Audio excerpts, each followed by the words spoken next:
Tiniyak ng Department of Public Works and Highways na bibigyan ng maayos na lilipatan ang mga residenteng nakatira sa ibabaw ng Tungtong Creek sa boundary ng Las Piñas at Parañaque para sa proyektong kontrabaha. Yan ang ulat ni J.M. Thompson. Makikipagpulong si DPWH Secretary Vince Dizon kasamang mga opisyal ng Las Piñas City at Parañaque City LGU sa National Housing Authority para mapag-usapan ang relocation plan sa mga pamilyang nasa ibabaw ng Tungtong Creek sa boundary ng Las Piñas at Parañaque. Pinakamalaking problema dito, yan.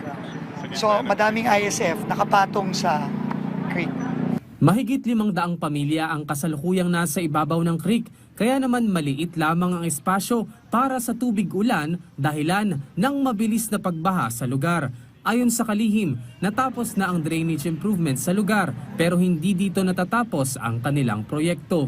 Kahit na pinagaki natin yung drainage, ang labasan ng tubig dito.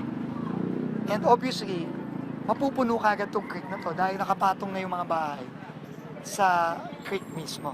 Hindi anya magiging madali ang gagawin sa lugar at kung hindi ito agad masisimulan, mababalewala ang ibang proyekto kontra baha. Ako na mismo magsasabi sa mga kababayan natin na nakatira dito sa Tungtong Creek. Hindi po sila pwede dyan at kailangan po natin silang i-relocate. Pinapangunahan ko na po. Sa lalong madaling panahon, kailangan natin i-relocate itong mga kababayan na natin na nandito. Samantala, pinuntahan din ni Secretary Dizon ang malapit ng matapos na flood mitigation project sa kahabaan ng Marcos Alvarez sa Barangay Talon 5, Las Piñas City. Dahil sa maliliit na drainage pipe sa ilalim ng tulay, bumabara ang mga basura dahilan para mabilis na bumaha sa lugar tuwing umuulan.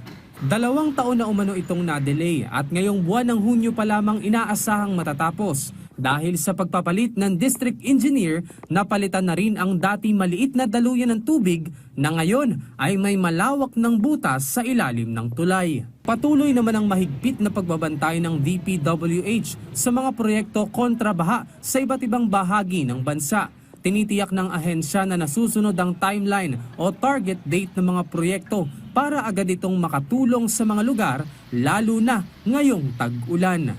J.M. Thompson para sa Bayan.